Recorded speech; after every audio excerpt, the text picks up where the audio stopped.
muy buenos días a todos los participantes de este webinar impartido por LATAMLEX Abogados con nuestro ponente invitado, el licenciado José García Romeu. En nombre de LATAMLEX, firma regional centroamericana, queremos agradecerles a todos los participantes por conectarse esta mañana a este espacio interactivo para analizar el impacto que ha tenido el COVID-19 en los precios de transferencia en las empresas.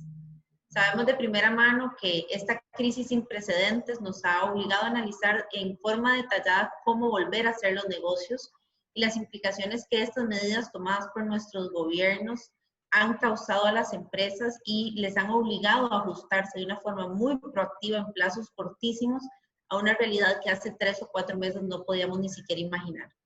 Por ello es que conscientes de las necesidades que tienen nuestros clientes en estos momentos, hemos invitado al licenciado García Romeu, quien es experto en Derecho Fiscal Internacional, radica en España y cuenta con una amplísima experiencia en el manejo de precios de transferencia a nivel internacional, con el fin de que pueda explicarles con detalle el impacto que ha tenido el COVID y tendrá en los próximos meses y tal vez años en los precios de transferencias de las empresas. Asimismo, contaremos esta mañana con la presencia de nuestro socio Paul Handel como moderador de esta sesión. De parte de LATAMLEX, queremos agradecerle de antemano a José por su participación y su valioso tiempo, y también agradecerles a todos ustedes por conectarse esta mañana, esperando que esto sea una sesión muy provechosa para todos. Muy buenos días y les cedo la palabra al licenciado García Romeu. Hola, buenos días. Muchas gracias por vuestra participación. Voy a compartir una presentación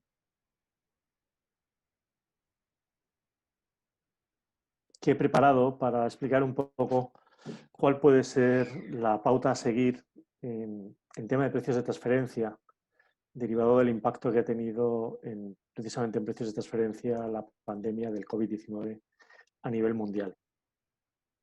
Lo primero que hay que decir es que lamentablemente no tenemos soluciones milagrosas ni un traje que sirva para todo el mundo.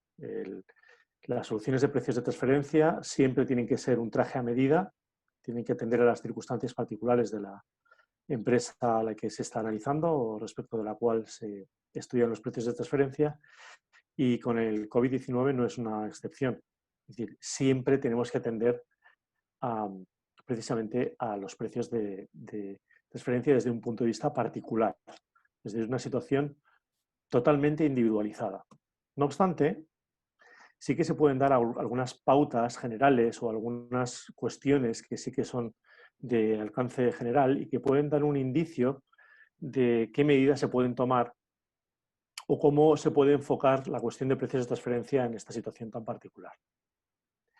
Bien, yo creo que en esta situación que estamos viviendo, lo primero que hay que ver no es tanto cómo se puede planificar, porque seguramente no sea posible planificar, los sucesos ya están ocurriendo, ya han ocurrido, va a ser muy difícil crear cualquier tipo de respuesta anticipada, sino que lo que vamos a tener que hacer es ver qué ha pasado con el negocio, cuál es su situación, ¿no? ¿Cómo ha tenido que reaccionar el negocio en concreto ante esta crisis? Y cada situación, como ya decía, va a ser muy particular. Por ejemplo, yo tengo clientes en el sector sanitario que han tenido la fortuna de que tenían un negocio de equipos de protección que han sido capaces de rentabilizar de una manera excepcional durante la crisis y han tenido resultados excepcionales. Y sin embargo tengo otro cliente que se dedica a proveer de material quirúrgico que ha tenido un descalabro pues, que ha estado a punto de mandarlo a la quiebra. Es decir, si llegaba a haber durado el confinamiento un poco más, hubiese quebrado seguro, y los dos están en el mismo sector. Así que eso indica que cada respuesta tiene que ser muy individualizada. Entonces, una vez que vemos qué es lo que está pasando con el negocio, cómo se está tratando de adaptar a la situación de crisis, entonces es cuando tenemos la oportunidad de ver cómo podemos adaptar su política de precios de transferencia a esta situación, para que sea algo razonable y podamos guardar evidencia de que se ha intentado hacer algo razonable desde el punto de vista de precios de transferencia.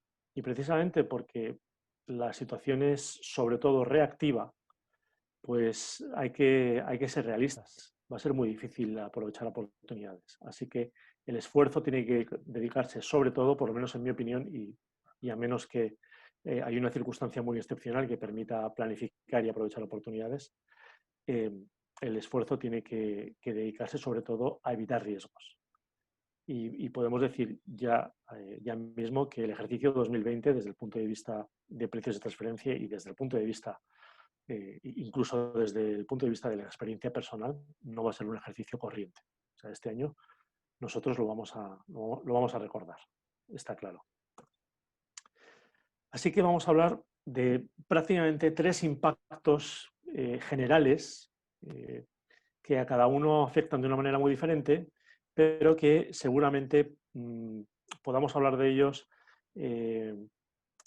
desde un punto de vista que afecta a un buen número de contribuyentes. Vamos a hablar de algunos aspectos generales que son del interés seguramente de todos. El primero es el de la liquidez, de lo que está pasando en un buen número de contribuyentes que se están viendo afectados por un descenso en las ventas o la interrupción de su cadena de suministro. Y normalmente también por una falta de liquidez bastante acuciante. Entonces, eso nos lleva a algunos problemas de precios de transferencia que tienen difícil solución. Pues el primero es, ¿qué hacemos ante un cambio de las circunstancias de mercado muy significativo? De que, por ejemplo, los bancos centrales de la mayoría de los países están dando estímulos y lo que están haciendo es bajando tipos de nuevo, pero también están proveyendo de financiación muy barata a las empresas. Entonces nos tendríamos que plantear, bueno, ¿y yo qué hago en esta situación? Si resulta que los tipos están bajando, los diferenciales con los tipos que marcan los bancos centrales están bajando todavía más, ¿qué tengo que hacer yo? Si mis contratos, por ejemplo, tienen unos tipos superiores, ¿tengo que renovar mis acuerdos intragrupo? Bueno, pues como ya decía, esto hay que verlo desde un punto de vista individualizado, pero si no tenemos una respuesta inmediata o la respuesta que nos da nuestra situación particular no es satisfactoria, entonces habría que considerar los cash pools, que son este sistema que generalmente consiste en arrastrar todos los balances hacia una cuenta centralizadora, todos los balances de las cuentas corrientes de los miembros del grupo, de la mayoría de los miembros del grupo, se arrastran a una sola cuenta, que es la que los compila y que reparte el efectivo en función de las necesidades de cada uno de los miembros. Pues esto convierte toda esa caja que se aglutina en una sola cuenta corriente en préstamos intergrupos a corto plazo. Bueno, pues ante la financiación a largo plazo que podemos tener dentro del grupo y la disyuntiva de saber si tenemos que cambiar los tipos o no tenemos que cambiarlos o tenemos que cambiar las condiciones, pues una alternativa puede ser pasar temporal o incluso permanentemente a un sistema de cash pool. Otra cuestión muy interesante es qué ocurre cuando resulta que una de las filiales no puede pagar sus deudas. Es decir, tenemos un préstamo a largo plazo o a medio plazo en el que hay que atender unos servicios de la deuda por unas cuantías determinadas, en unos plazos determinados, y la filial ya no puede atender esos pagos porque su situación ahora mismo no se lo permite. Hace muy poco salió la guía de precios de transferencia sobre operaciones financieras de la OCDE, que es un informe específico sobre determinadas transacciones, sobre las transacciones financieras. Y una cosa que ya sospechábamos la mayoría de los profesionales, pero que ahora ha confirmado la OCDE en su informe, es que atendiendo a las circunstancias, es que no solamente el tipo de interés es importante, no solamente el tipo de interés, los plazos de devolución, la moneda, etcétera, sino también la capacidad de repago de la filial o del miembro del grupo que se endeuda. Porque si la filial no tiene capacidad de endeudamiento, necesariamente lo que le estamos entregando es capital. Y una circunstancia en la que la filial no es capaz de atender a sus pagos, a su servicio de la deuda, y sin embargo sigue funcionando, se puede entender que hay una refinanciación implícita por la vía del capital. Así que hay que estar muy atento a este tipo de circunstancias porque tendríamos que ver en qué medida parte de esa deuda se ha convertido en capital. Luego pasa también una cosa curiosa y es que no solamente existe la financiación intragrupo, por supuesto existe la financiación de terceros y normalmente esa financiación de terceros tiene covenants que hay que cumplir. En muchos casos puede ocurrir que esos covenants impliquen prestar garantías cuando no se puede cumplir determinados ratios que exige la financiación del tercero y cuando se dan esas circunstancias puede ser o que se entre en default directamente y hay que repagar la deuda, o también es habitual que entren en función de determinados mecanismos que aseguren que el acreedor puede cobrar. Y uno de esos mecanismos es que se empiezan a generar garantías cruzadas entre todos los miembros del grupo, que garantizan unos los saldos de los otros, sobre todo frente a ese acreedor tercero que es el que ha financiado al grupo. Y entonces, pues podría plantearse en qué medida esas garantías, que son automáticas y vienen impuestas por un tercero, tienen que estar remuneradas y cómo deben ser remuneradas. Es decir, nos encontramos ante situaciones que podrían ser conocidas o por lo menos desde el punto de vista teórico, se habían pensado en el ámbito de precios de transferencia y de repente ahora una generalidad de contribuyentes se ven en esas circunstancias y hay que dar una respuesta. Lo que antes era, en muchos casos, una discusión académica, ahora se ha convertido en una discusión general, en la que, insisto, siempre hay que darle una respuesta individualizada. Pasa algo muy parecido con las nuevas operaciones. Es decir, si se pretenden generar nuevas operaciones de financiación, lo primero que hay que plantearse es, ante la situación particular del miembro del grupo que recibe los fondos, ¿estamos ante el capital o deuda? Y si estamos ante un mix, ¿en qué proporción? Es decir, hay que hacer un estudio que nos permita definir cuánto capital y cuánta deuda hay. Porque si no apreciamos correctamente la proporción, nos vamos a encontrar seguramente con intereses no deducibles. Y eso es una cuestión que fiscalmente es muy, muy importante. Y luego, por supuesto, tendremos que atender a lo que está ocurriendo ahora mismo en el mercado para ver cuáles son las condiciones a las que se puede prestar esta nueva deuda. Me refiero a los tipos de interés, por supuesto, pero también las garantías, la moneda, los plazos de liquidación, etc. Y una cosa muy, muy a tener en cuenta, aunque sea de índole práctico, es que muchos de los países están concediendo subsidios directos a empresas en crisis. Hay que tener mucho cuidado desde el punto de vista práctico de dónde acaba esa caja que están proveyendo los estados. Porque lo lógico es que esa caja se distribuya entre toda la cadena de distribución, entre toda la cadena de valor del grupo. Entonces, tendremos que tener mucho cuidado con los precios de transferencia de las operaciones que sirven para trasladar esa caja al resto de la cadena de valor, porque pueden ser francamente conflictivas en el futuro. Si nos fijamos en otra de las cuestiones que había dicho generales antes, que es la interrupción o el estrés en la cadena de suministro, nos vamos a encontrar con situaciones que pueden ser bastante generales, como por ejemplo que perfiles con un riesgo limitado, como puede ser distribuidores de riesgo limitado, en el que no tienen el riesgo de inventario, tienen un riesgo de insolvencia muy limitado o nulo, tienen un perfil muy sencillo donde prácticamente todas las funciones se asumen por el principal que está en otra jurisdicción, de repente empiezan a entrar en pérdidas porque sus gastos fijos comienzan a tener un importe relevante en función de las ventas. Han perdido ventas, empiezan a tener pérdidas y se plantea la cuestión de quién debe soportar esas pérdidas. Es decir, en qué medida esa sociedad o ese distribuidor que tenía un riesgo limitado, ahora mismo sigue teniendo ese riesgo limitado y si lo tiene, ¿por qué está asumiendo pérdidas? ¿Cuáles son las pérdidas que le corresponden? Y esto afecta tanto a distribuidores como, por ejemplo, a maquilas. También se puede dar la situación inversa. Es decir, que podemos tener capacidad inutilizada y tener pérdidas, pero podemos tener también una producción extraordinaria, unas ventas extraordinarias, y entonces surge el problema de determinar a quién corresponden esos beneficios extraordinarios. Y esto normalmente exige un análisis bastante sesudo de funciones, activos y riesgos. Es decir, analizar la situación en la que se encuentra esa compañía con motivo del COVID, ver si es una filial o un miembro del grupo que ha tenido que dar un paso adelante y asumir mayores funciones, activos y riesgos, o sigue siendo la misma filial de siempre que lamentablemente ha tenido que sufrir una pérdida. Pero habrá que ver en qué medida le corresponde esa pérdida. Otra cuestión muy interesante es la de los servicios corporativos. Los servicios corporativos son una bestia negra, podríamos decir, en el mundo de los precios de transferencia porque generan un riesgo terrible.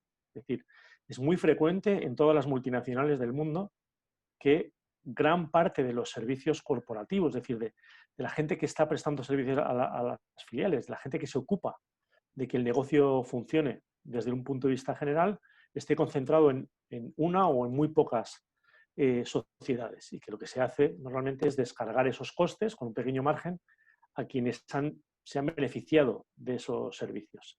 Podemos decir que tenemos que seguir con una política de business as usual, es decir, los criterios de reparto se van a mantener inalterados, yo qué sé, activos, ventas, personal, las cosas seguramente hayan cambiado y por lo tanto los criterios no vayan a ser los mismos. Y también el tipo de servicios no van a ser los mismos ni el valor que se ha aportado. Es decir, que todo ese coste corporativo que se descarga en las filiales va a haber que repensarlo porque puede ser una fuente inagotable de conflictos en el futuro cuando se analice el año 2020.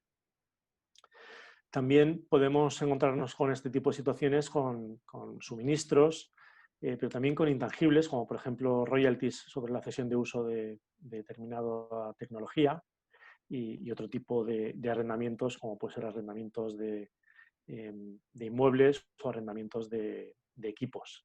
Es decir, aquí tenemos que utilizar el concepto de fuerza mayor o la cláusula rebus sic stantibus, es decir, si las circunstancias han cambiado, debe cambiar el contrato.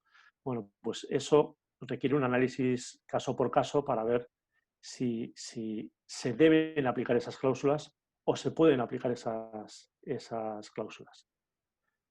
Y también habrá que atender a cómo ha reaccionado el mercado en esas circunstancias. Y luego también puede ocurrir que la cadena de suministro se ha interrumpido y entonces quien suministraba antes ya no suministra, tiene que suministrar otro dentro del grupo. Y resulta que no había una política definida. Se ha definido una política para acomodarse a la situación y no sabemos si esa política responde a valores de mercado. Así que anticipándonos un poco sobre las conclusiones de la presentación, yo lo que diría aquí es que hay que pensarse ahora si hay que hacer un ajuste de final de ejercicio. Entre otras cosas porque el ajuste de final de ejercicio, aunque es algo que permite las directrices de la OCDE, hay un montón de países que lo prohíben. Es decir, que tendríamos que ver en qué medida es posible desde el punto de vista jurídico un ajuste de final de ejercicio, si no es posible un ajuste de final de ejercicio, ver cómo se puede trasladar el ajuste de final de ejercicio al ajuste de mitad de ejercicio para que no sea una práctica prohibida, y luego habrá que determinar de cuánto estamos hablando, es decir, cuánto tiene que ser ese ajuste. Y luego hablábamos de funciones. Está muy relacionado también con lo que habíamos hablado antes, de perfiles funcionales, pero aquí me traslado un poco a un problema que no es específico de precios de transferencia, sino más bien de tributación internacional, y es la posible, además de la posible calificación de funcional de entidades, es decir, entidades que no tenían riesgo, ahora de repente tienen riesgo y por lo tanto su remuneración tiene que cambiar, pero también me refiero a posibles efectos en la creación de establecimientos permanentes allá por todo el mundo. Es decir, podemos tener empleados que se han quedado atrapados en un país y yo creedme que para mi sorpresa conozco unos cuantos. Es decir, conozco unos cuantos empleados de multinacionales extranjeras que se han quedado atrapados en España y no han sido capaces de volver en 2 o 3 meses, pero han seguido trabajando aquí y se empiezan a crear problemas de residencia fiscal de los propios empleados y también de establecimientos permanentes de los empleados.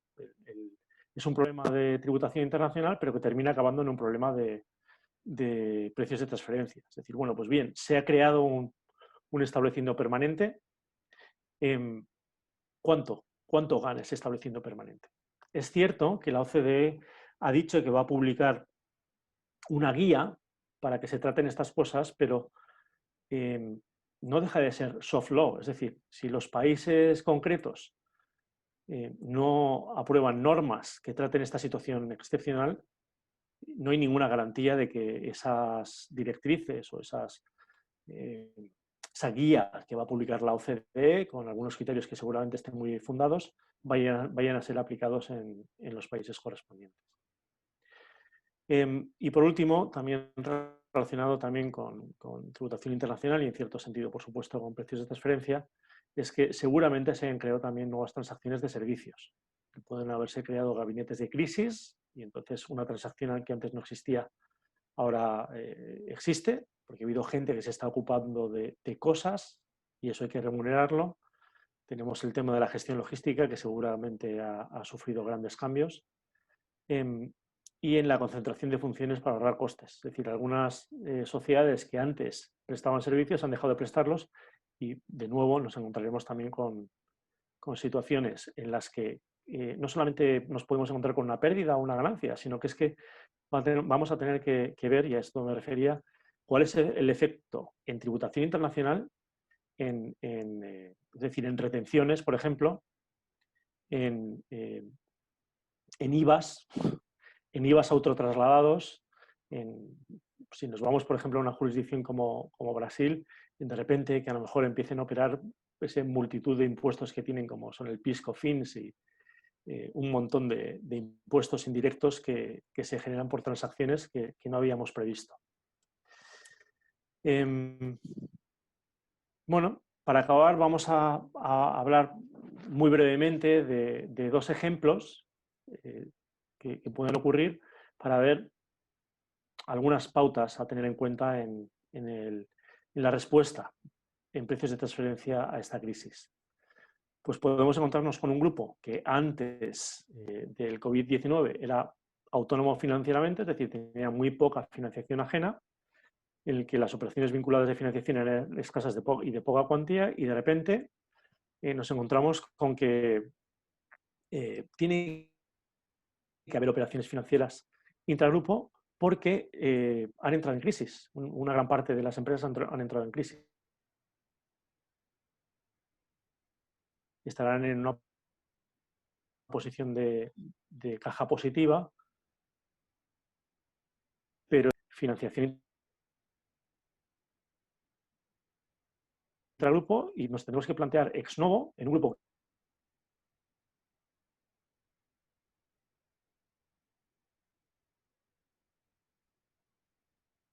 garantías porque el mercado está exigiendo garantías y los precios de transferencia se basan en establecer condiciones de mercado entre partes vinculadas.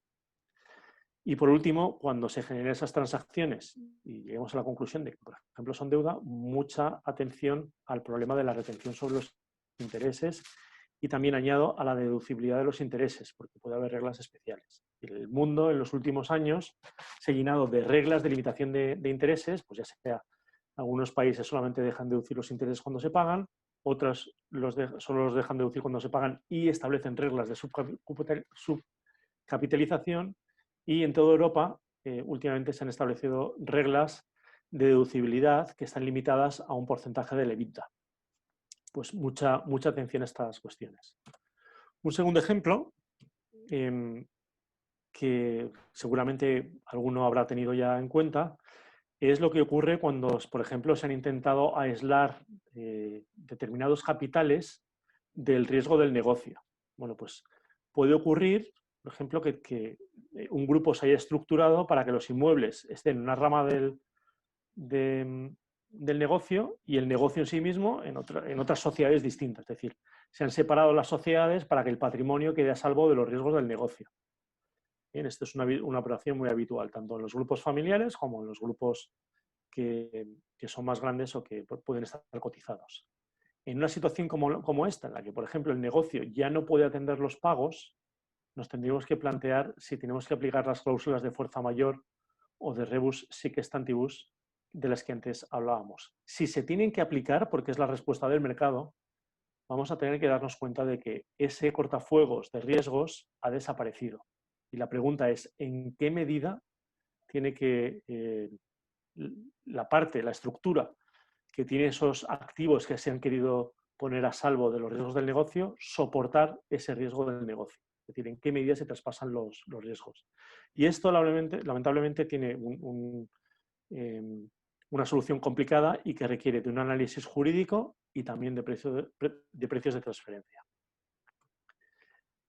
Bien, después de todo esto que os he contado, que espero que haya tenido un alcance general, que haya sido suficientemente claro para arrojar un poco de luz, aunque insisto, de nuevo, siempre hay que tener una perspectiva de las circunstancias individuales porque es la única respuesta posible, pues me gustaría daros unas pautas generales en la medida de lo posible.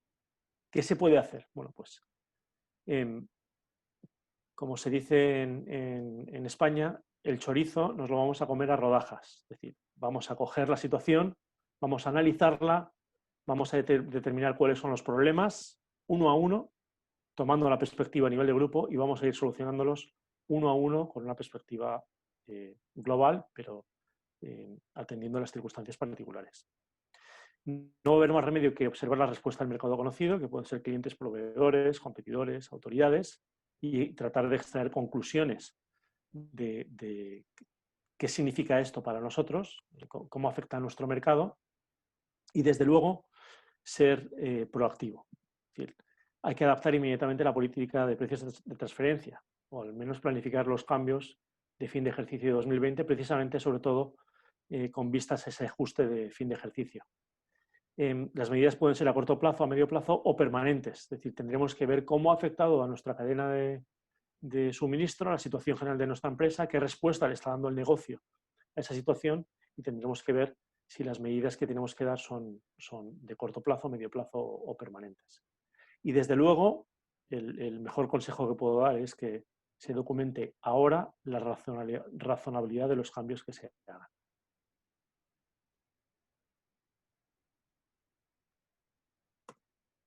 Bueno, este es el final de la presentación y estaré encantado de atender las preguntas que podáis tener. Muchas gracias, José. Sí, definitivamente ha sido muy útil el repaso general que nos has dado.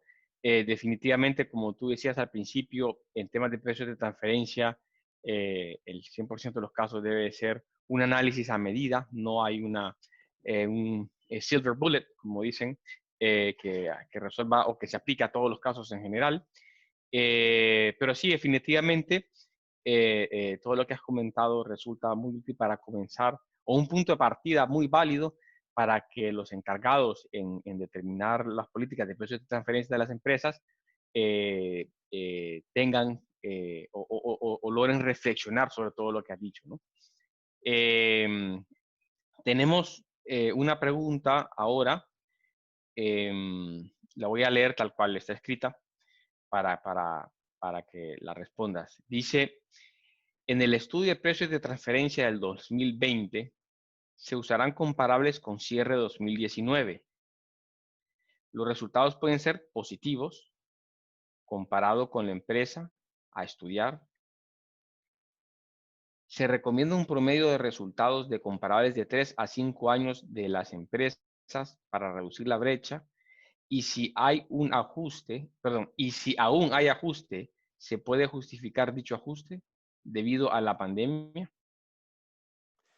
Vale, entiendo que lo que quiere decir es, vale, mi situación en 2020 es esta, los resultados son estos, y todo el estudio de precios de transferencia está enfocado a probar que el resultado de la empresa no se ha visto afectado por los precios de transferencia con otras entidades del grupo. Así que si yo voy a utilizar comparables del ejercicio 2019, porque normalmente cuando se hacen los estudios en el año 2020, las empresas no han depositado sus cuentas del ejercicio, del ejercicio 2020, es decir, el ejercicio 2020 se cierra normalmente para los que tienen ejercicio natural el 31 de diciembre de 2020, y a partir de ahí empieza a correr el plazo para hacer el estudio de precios de transferencia en la mayoría de los países. Y lo que se suele hacer es tratar de justificar con los datos que se tienen en el primer semestre de 2021 que el resultado de la empresa está en línea con los comparables. Bueno, yo tengo una observación que decir sobre eso, pero la diré después cuando responda a esta pregunta. Entonces, como la mayoría de las empresas no han depositado sus cuentas cuando se tiene que hacer el estudio de precios de transferencia del año 2020, pues lo que se hace es usar comparables, usar los datos financieros del ejercicio 2019, que eso sí que están disponibles, porque ya han ido a lo largo de todo el año 2020, incluso 2021, la mayoría de las empresas depositando sus cuentas. Entonces, entiendo que la pregunta va por ahí. Es decir, que si tengo que justificar el año 2020, pero solamente tengo comparables del año 2019, ¿qué es lo que hago en esa situación?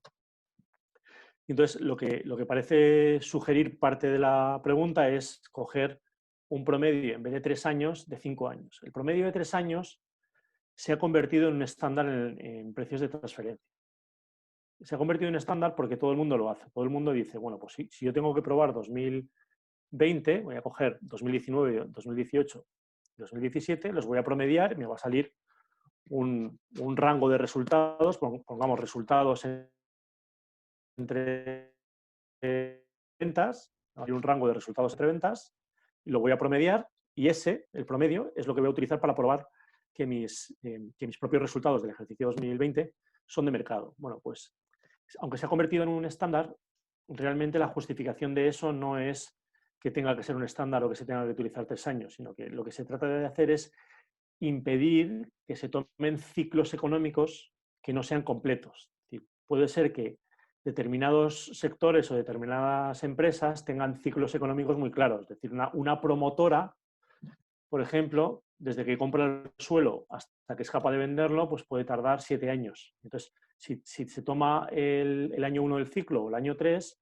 pues no se está reflejando realmente su resultado. Entonces, lo que se hace es tratar de coger un número suficiente de años y promediarlo.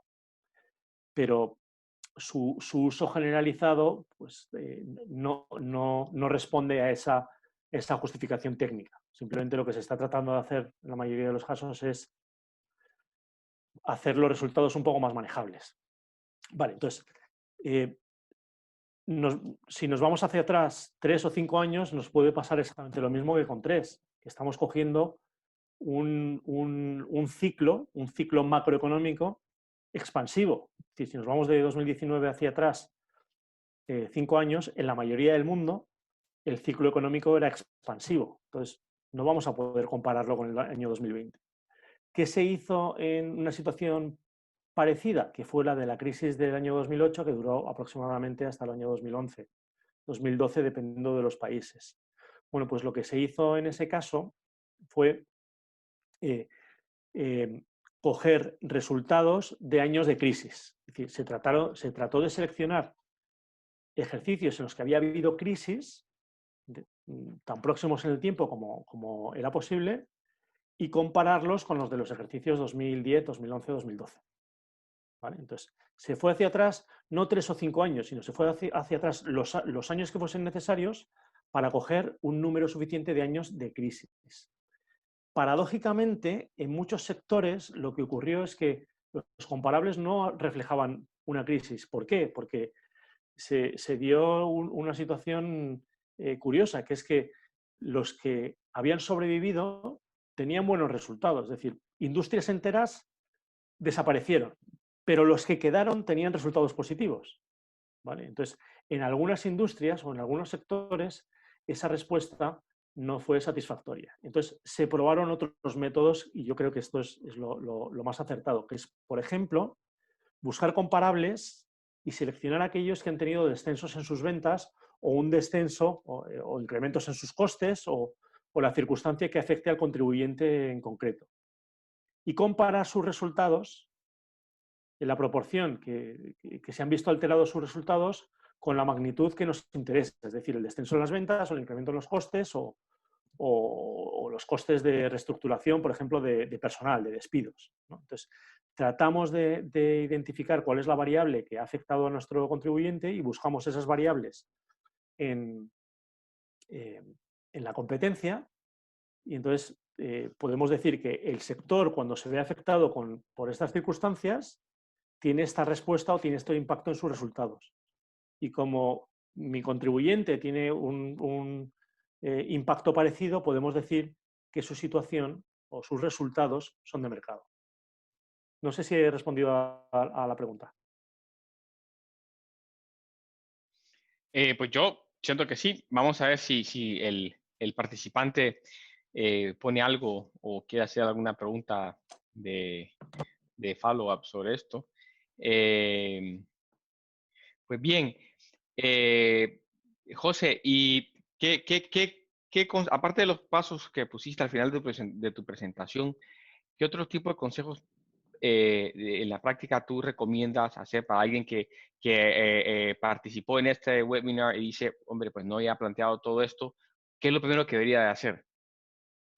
Bueno, tiene relación con lo que había dicho que iba a comentar más tarde, y es que mi consejo sería: no hay que quedar separado, no hay que esperar a 2021 para tratar de documentar esto, entre otras cosas porque no está nada claro que ese enfoque que se sigue retrospectivo, es decir, que en el año 2021 se trata de probar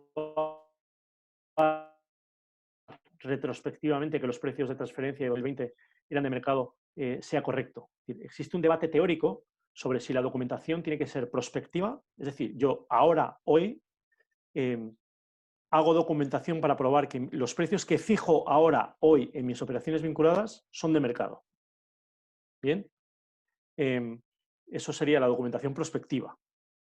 Y la documentación retrospectiva es que yo fijo mis precios entendiendo que tengo información suficiente para establecerlos por su valor de mercado, pero no tengo prueba de ello porque no hago ninguna documentación, y cuando cierro el ejercicio 2020 empiezo a trabajar para encontrar esa prueba.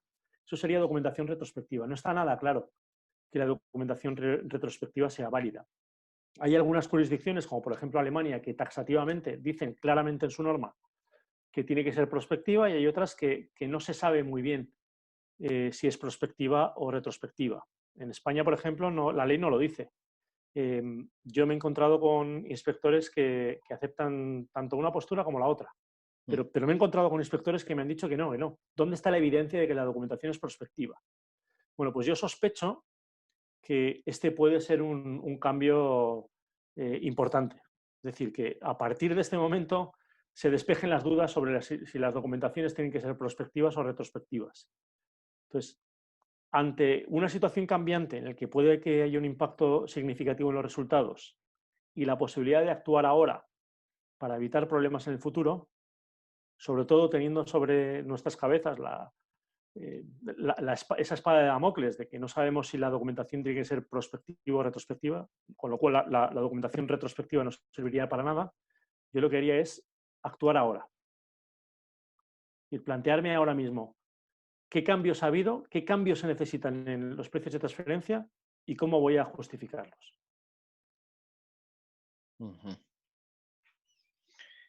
Pues muy bien, muchas gracias, José. Bueno, pues habíamos programado 45 minutos para el webinar, para esta actividad. Ya llegamos 42. Así que, pues muchas gracias, José, por tu participación. Vamos a estar siempre dando y repitiendo este tipo de actividades, y también invitamos a todos los participantes que si tienen alguna consulta adicional que quieran hacer, pues nos escriban a cualquiera de nuestros correos, y así podemos, y con muy gustosamente, pues podemos acordar alguna llamada para discutir algo más puntualmente. Pues Adriana, te cedo la palabra para que des la despedida. Muchas gracias, Paul. En primer lugar, muchas gracias, José, por esta participación tuya en este valioso webinar. Sin duda alguna, responde un montón de preguntas que los participantes que tenemos hoy conectados acá no solo tenían, sino que probablemente surjan más preguntas de acá. Por eso los invitamos a todos a que no solo nos sigan en redes, sino que utilicen el correo electrónico que tenemos en pantalla con el fin de que cualquier duda específica que tengan nos la puedan hacer, y que nuestro equipo en precio de transferencia liderado por José tengan la capacidad de respondérselas. Los invitamos a que nos sigan. Tenemos más webinars viniendo durante las próximas semanas sobre varios temas, y queremos agradecerles profundamente que se hayan conectado, desearles que todos estén muy bien, que se estén cuidando mucho, y un especial agradecimiento a José y a Paul por habernos acompañado durante esta mañana y este webinar. A todos, que pasen muy buen día.